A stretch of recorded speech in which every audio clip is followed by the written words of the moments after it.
have got a fantastic panel for you, which I'll introduce now. We have immediately closest to me, Ragini G. Roy, Director of Global Programmes and Impact for the Centre for Big Synergy London. We have Oleseaden Lale, Sustainability Manager for Wilson James. We have Julie Owst, Head of Sustainability at Bidfood. And finally, on the end, we have Sarah Watt, Sustainability Change Leader for Gartner. You're very welcome, all of you. Thank you for joining us. Apologies for running slightly late, but we will get started nice and quickly. Again, we will come to your questions at the end. So, I'll put this one out to all of you to begin with, and it's, well, we'll start with a huge question. Why not? Let's go from the start. How exactly can circular economy principles be properly integrated into what we could call traditional business models? And Ragini, you're closest to me. I'll start with you.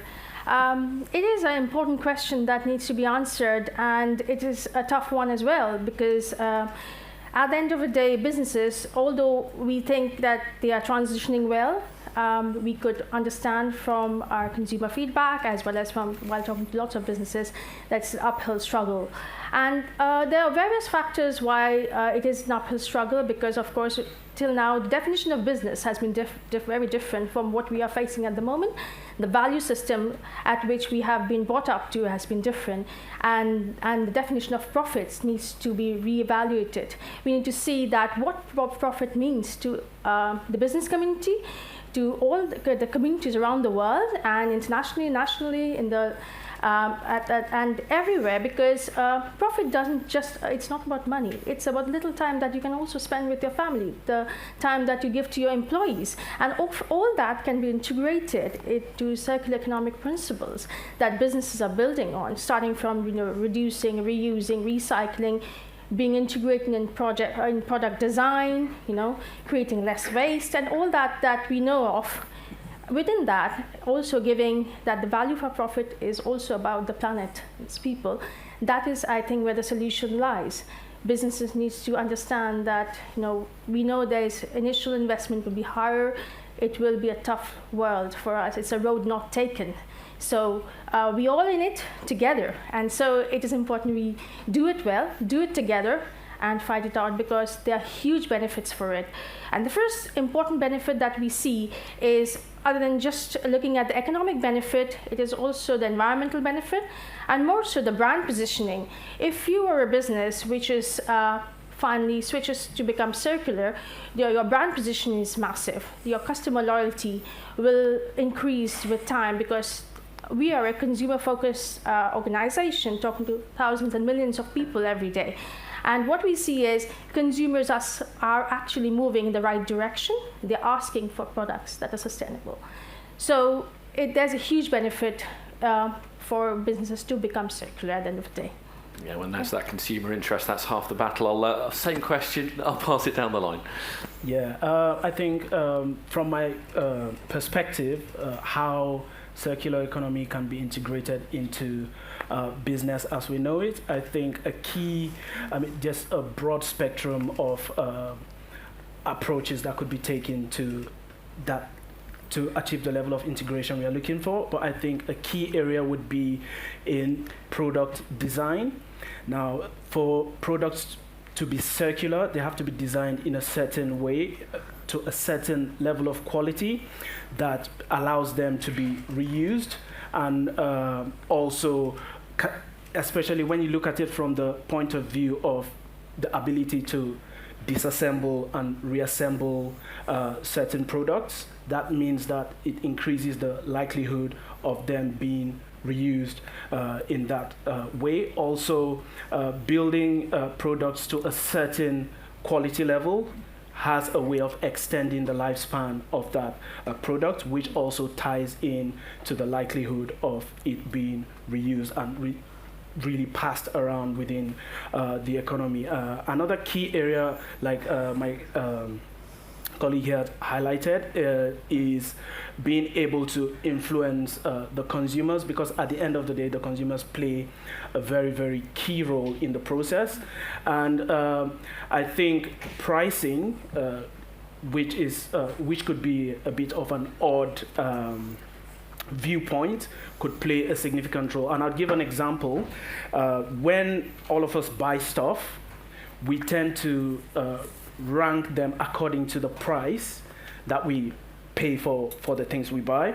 So you see that we are likely to treat things that we pay more for a lot better than things that we just get for really cheap. So that also has a role to play and would really influence the perspective we have in our relationship with the products we buy. So for instance, you see stuff like when people spend a lot of money buying items that they feel has a good resale value, you see, we tend to take care of those things better because we've got a mindset that the end of the use of that product which we have is not something that's going in a bin, because we want to sell it for as high a price as possible. We take better care of it. And I think when we start to really approach things from that point of view, in the way we design products that when people buy, they attach a lot of value to that product. It would influence the way and all the downstream cascades from using that product. Yeah, we'll dig further into consumer behaviour influence in a moment, but we've had, again, design of product, we've had consumer influence. Julie, I'll pass this down to you, same question. How do we get those circular economy principles into more traditional business models? So most of us work in very linear business models where we extract, we use, we consume, then we bin. And obviously the circular economy is all about trying to get circular by definition. And I'm a pragmatist, and I'd really like to recommend, if you go on circularitydeck.com, I don't work for them, I'm not sponsored by it, but it's a tool I've used both in an academic capacity and planning to use it at work with our procurement teams. But basically it's a set of cards, and you can also have PDFs, so it's free, but basically it's taking all the principles of the circular economy in terms of reducing your raw material inputs, narrowing the input, prolonging the life of the product, or it looks at the waste as well, and then it ideally looks at regeneration, because we should ideally be looking at regenerating, because if you equate the way we consume to using a credit card, we are maxing out the credit card with no plan on how to repay the planet that sustains us. So it should ideally include some regeneration principles. But basically, there's about 50 cards. It's brilliant for running kind of an ideation workshop for saying, what product are we selling? What problem are we trying to solve in the world? How can we do it? How can we use less material? And we did this. I'm doing a master's in sustainability, and we were working on how to introduce circular models in aviation food preparation, and it was really fascinating because we all came up with some quite creative ideas, but then we used this circularity deck and it took it to a whole nother level and enabled us to bring in far more creative ideas, and it really enriched it. So I think circularitydeck.com, fantastic for ideation, because we have to be more creative in how we think about things, and that's, I think, one of the biggest problems in a circular economy, because we're so used to a linear model. So a tip there. Yeah, I see a lot of people writing that down. Sarah Watt, same question to you. There's 4 things that come to mind. So the first thing I'd say is start small. Don't try and be circular with all your products all at once, you will fail. Select one SKU that has a high degree of potential for circularity and demonstrate success so that you can get your senior executive to buy in. Point number 2 would be tie this back to your P&L, right? If it's not profitable, your business isn't going to do it, right? So we need to be circular and profitable. And if we're not working out in terms of profitability, we need to go back to design. Why is it not working? Step number 3 is circular economy can help us manage risk. Let's do just a quick straw poll. Anyone had raw material problems in their business over the last 2 years?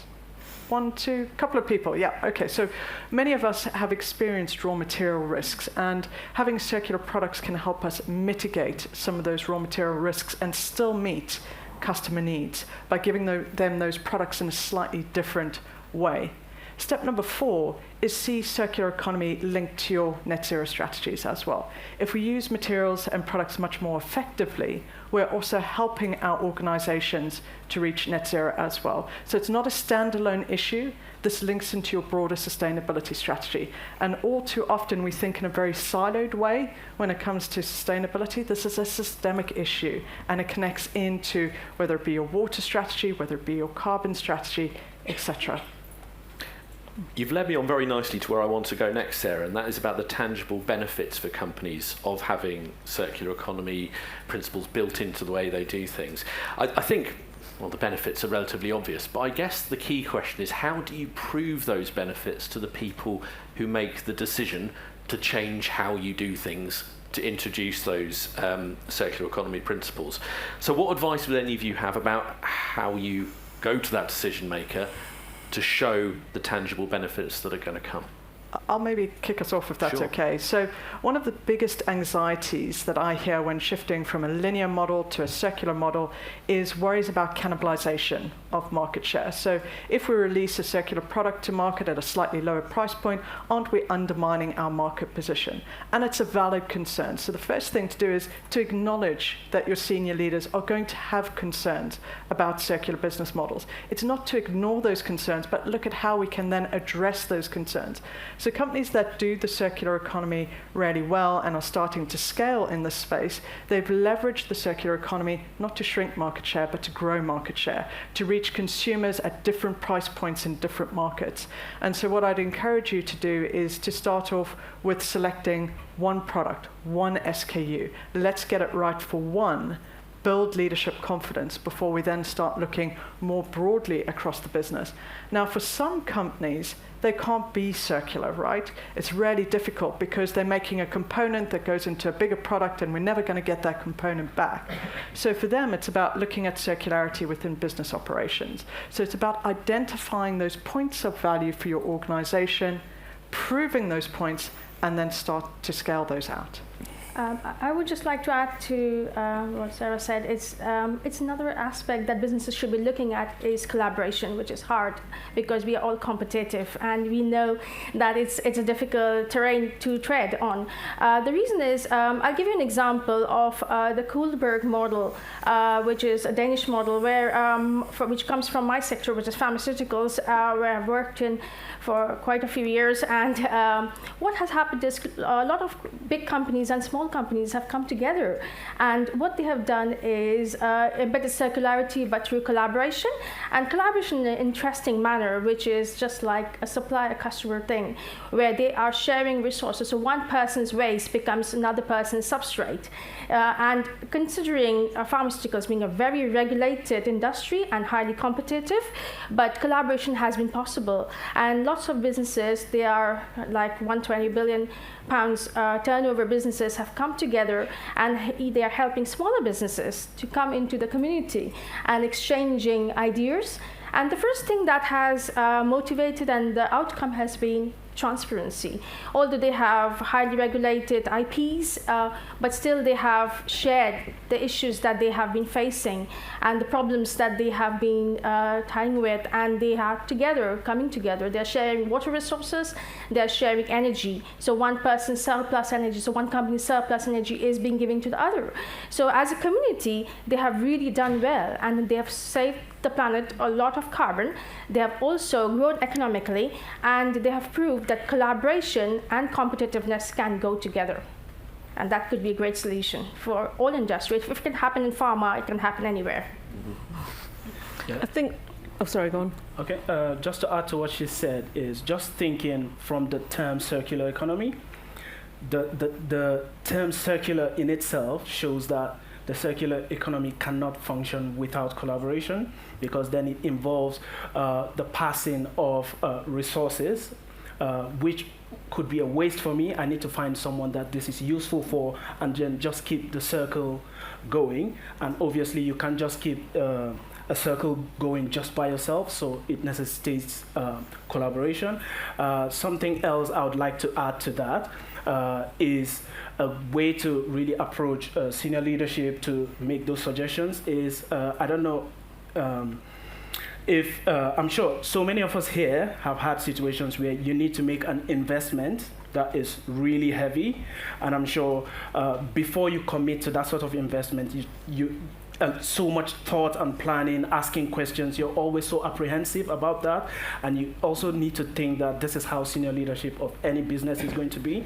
They want to make sure that whatever investment they're doing, whatever process change they're doing is going to be optimal for the business operation and the bottom line at the end of the day. And that is why I would recommend that a good way to approach that is to either present them with case study examples where what you're suggesting has been done and has yielded optimal results, or you could also suggest a small pilot scale study to trial it out, which would end up turning into a proof of concept, and that would help to garner confidence in investing in more of a larger scale, and not just from a resource standpoint, but also from a risk management aspect as well.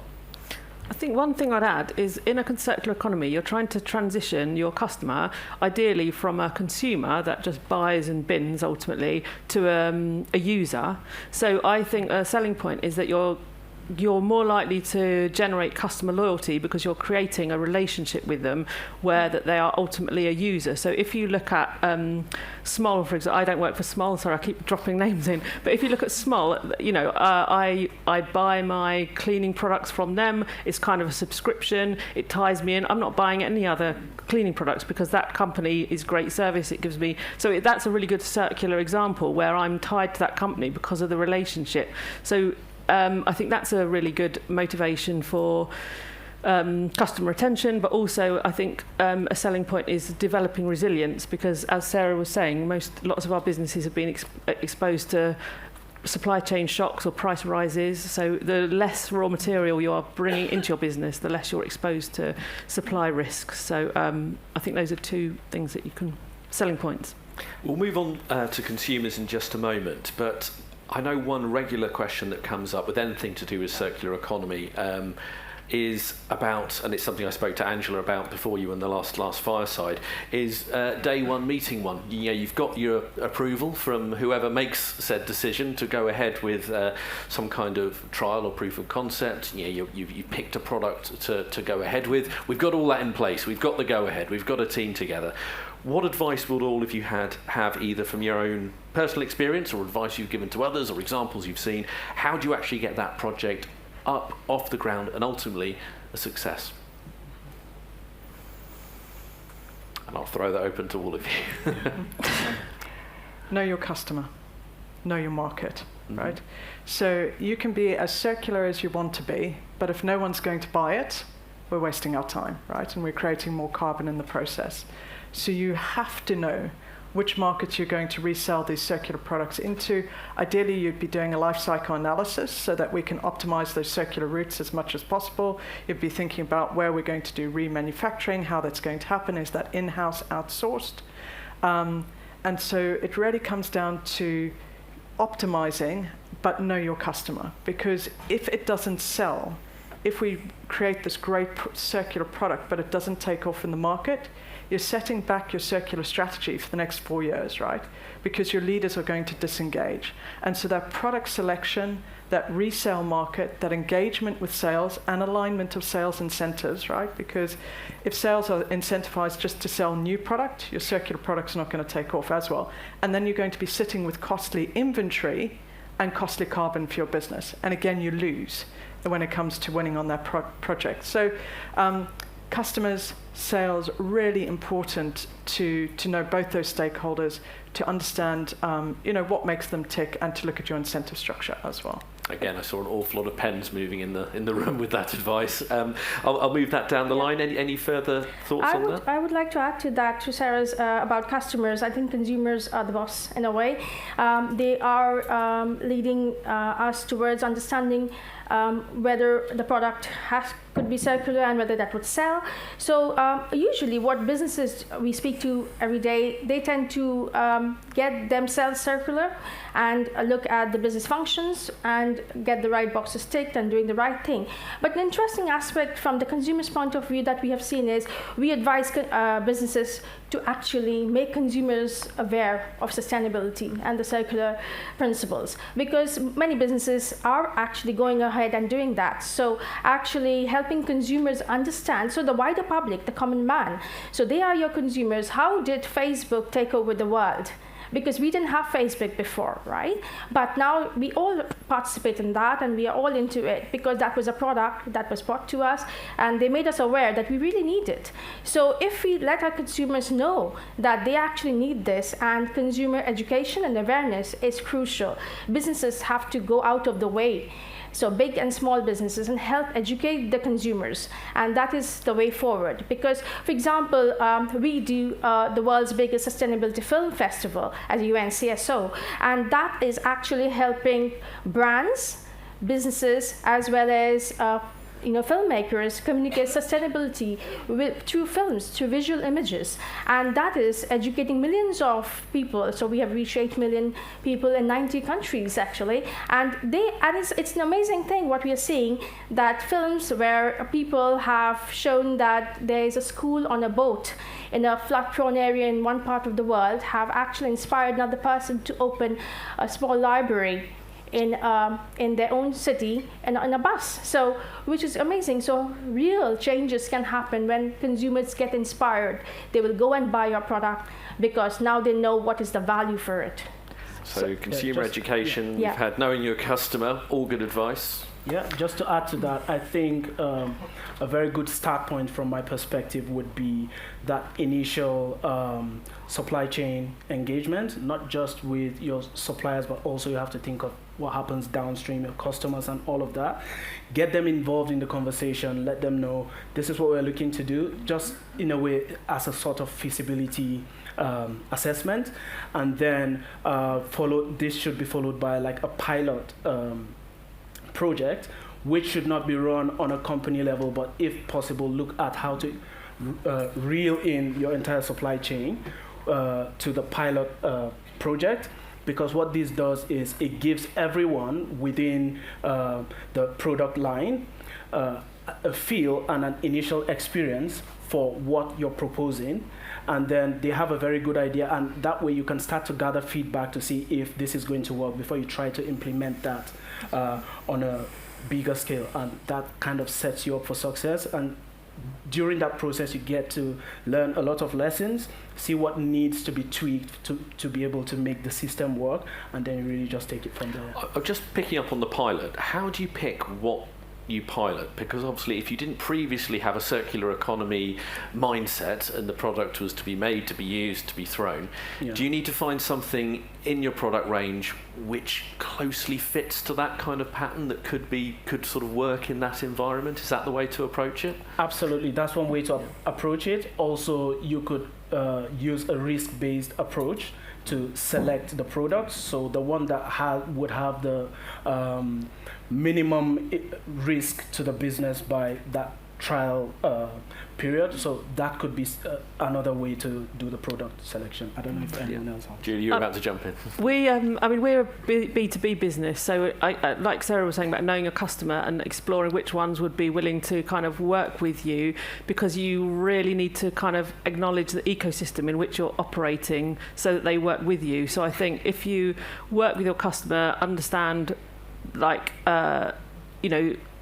this is going to be a learning process, because it's not going to work necessarily right from day one, and make it easy for the customer, because it can be as virtuous as you like from an environmental point of view, but if it's not easy for your customer and engaging, and it's not going to work, as you say.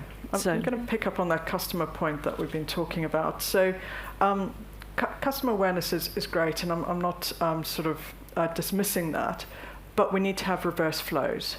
So you can have a customer that's as aware as we could possibly make them, but if they can't take action because we haven't sorted out the waste system, because we haven't sorted out how we're going to pull those products back into our organization, if we don't make it easy for the customer to return those products to our organization, either because we've got a business model or we've created an incentive to do so, again, we're not going to win when it comes to the circular economy, because we're not going to have enough scale, right? So you can't be circular if you're only getting a very marginal return rate on your product. It's not economic to do so. So we need scalability as well. So what are those reverse logistics flows for our product? Or what are those new business models where the customer's a user, they don't own the product, and how do we make sure that we contract in a certain way to get those products back at end of life. So customer awareness is key, but we could do some things in our organization with the way that we transact to make sure that we get scalability. And it's also so important, like you're saying, the reverse flows, but bearing in mind it's part of your net zero strategy and it should be holistic. You've got to think about all the kind of emissions, environmental impact of those return flows. Because I mean, we work in food wholesale, and it's totally unrealistic to kind of wash all that packaging, bring it all back, all the emissions with the, it has, as you say, the return flows have to be there, and you do have to think about it holistically in terms of the other impacts that you're having. I think a viable way to address that would be to find a way to integrate those return flows into people's lifestyles already. So, for instance, like you highlighted in the food retail, rather than having a separate time for people to return these things, so they can just bring it with them when they're coming for their next grocery shopping, or if it's in the fashion industry, when they're coming for their next shopping. We can find ways to build that into people's lifestyle so that it doesn't look like they're making a special accommodation for that, because that's where the problem starts to build up. So say, for instance, I go shopping every Saturday. When I'm going, I just take whatever it is that I need to return and take it back.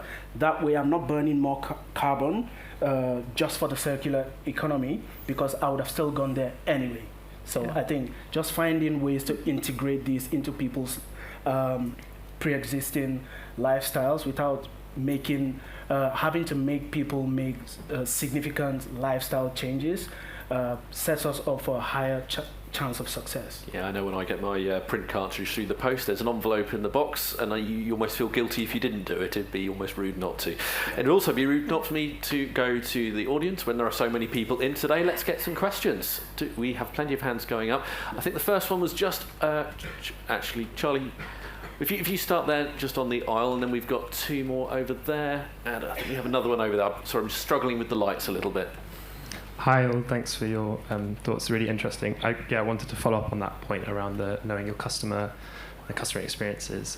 So I work at Clarisis as a consultancy firm, and a lot of clients come to us because we do work enabling kind of easier customer journeys, sustainability, more sustainable journeys, and a lot of the focus is on how do you make it easier for the customer. But a burning question that I've always had, and a thought is there any obligation do you feel on the businesses to actually push out messaging to encourage customers to think more about sustainability, to be more active, and to be actually prepared to make lifestyle changes? Because there is a limit point, in my opinion, to the amount of like circularity you can create in the existing system without actually encouraging customers to think, actually my life might get a tiny bit harder if I want to be an active participant in this circular economy. I think I'll take that straight away, because I think from the consumer's point of view, we have to, and the dialogue that we need to have, the consumers and the industry, is the first thing is honesty and transparency. We can achieve a particular amount in a particular time frame, and that has to be realistic, and that has to be told upfront, because consumers are expecting that many companies are actually pushing back the sustainability targets to 2050 and beyond, and they are really feeling that the sense of trust is not there anymore. And why is that so? We're speaking to lots of businesses, the big ones, and they say that there are so many hurdles that they're facing, and it's difficult. So I think businesses have to come up and say, you know what, we can just achieve this much within this, but we are really trying hard. And I think this is important. And from the consumer's point of view, when they are made aware, they have to take an active initiative. For example, now the DFE has rolled out the Sustainability and Climate Change Strategy in April 22, and they've revised it, and we had our recommendations in that, which shows that sustainability should be taught to children from the age of 5 itself. And why not? Because they are our future. So if sustainability, everybody is aware of it, and everybody knows what they have to do, they will have better acceptance of what is achievable, rather than having expecting the sky and the moon and the stars. So as you've said, transparency and dialogue is the way forward. Lovely, thank you. I'll try to get to as many questions as I possibly can. I think the next two are there, and then there was one over on the far side. If we can try and keep these short and sharp, just so I can get everyone in and not cut into our networking. Sam Gibbs, Streamline Education. I work extensively in Southeast Asia. The word circular economy is still foreign language to many of the 4 billion people who live in that region, and stemming from Sarah Watt's comment on scalability, I think this would be directed more to Dr. Ragini. Is how do you see scaling in these sectors of the world where there's still a huge amount of work to be done in trying to introduce the ideas of circular economy and sustainability? What are you seeing in adoption, and also what do you see in education? Yeah, it's a great question, and we face it a lot. We do a microplastic-free 2030 projects in Southeast Asia and India specifically, where most of the plastics are being created. It's one of the 4th largest producer and polluter of ocean plastics, because the situation is that people are given plastic free of charge, and they're just getting it and they're just binning it, and all the governments are really trying to ensure that we can prevent that, but the circular economy and sustainability doesn't work if there's no food on the plate, So the way is forward for those nations and developing world is that, and for us as well, is communal wisdom. The solution lies in the community, and we have seen that through our projects. So with millions and billions of plastic going into the oceans, why? Because your plastic is being given with everything on the street markets. When you buy anything, you get a plastic for free, and that's easily accessible. That's my birthright almost for all the consumers. But when we speak to the mums and the people who have done sustainability in their own way in the past, they say, no, you don't need to get a plastic bag all throughout. What you need is just carry quite a few small bags, and then go to the market, have a bag for vegetables, have a bag for the pulses, and you won't have the problem. You don't have to ask for a plastic bag, and we can solve the problem right away. So no, cloth bags are the solution. So it is lying in the community. The communal wisdom is there. The solution is there itself. We just have to help them identify it and actually make the community aware that it is for their own good. And I think that will solve the problem. And that is the way forward for nations where sustainability is difficult to achieve. Hey, Ragini, thank Just you. like to add to that. If we can keep it quite quick, because I've got 2 more questions to squeeze in. So I think that educating people can only go so far. I think that there's one universal language that, regardless where you're from, that every human being understands, is if you make it too expensive, people would avoid it.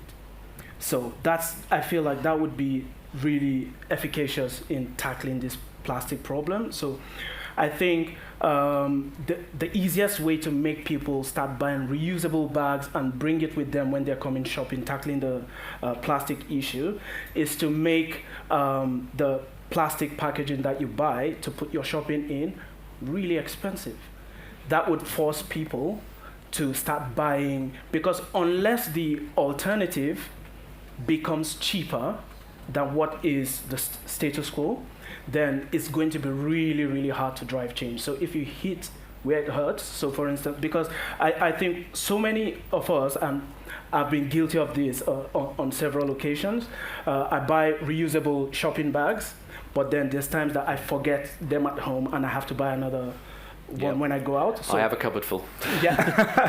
So if you know that by the time you get to the store, you're going to pay a ridiculous amount to get packaging bags, it would force you, even if you're on your way and you remember, you'd go back and get. Yeah, that's one solution. We really are up to time, so afraid I can only take one more question. If we keep this as quick as possible, and if whoever takes it, if we can keep it to 30 seconds, I'd be very grateful, because I'm getting people waving at me to wrap up.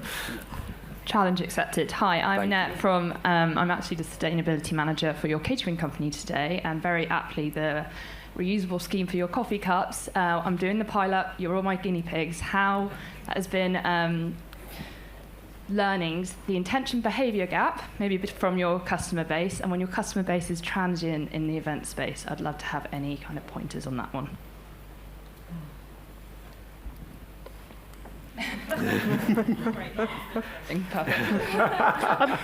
I visited the university. I mean, it's similar because there's several venues, but I visited. I think it's UCL that have the Club Zero, so you can take the reusable cup from one venue and you can drop it off in any other Club Zero. I think it's called Club Zero. Club Zero kind of deposit box. There's a QR code, but yeah. you do ultimately, it only really works if you've got enough venues where you can drop them off. So that's the whole point. We keep talking about collaboration, but the more you can get the same system rolled out in many places, obviously there's a lot more commonality, because that's what's really hard. If there's no commonality, you've got no... I don't know whether that's really answered the question, but it was a good scheme that I saw that worked when it comes to reusable cups. Okay, I'm so sorry we couldn't get to any other questions. We are over time, but I'd just like to say a huge round of applause for all our guests. Thank you. Thank you. Thank you.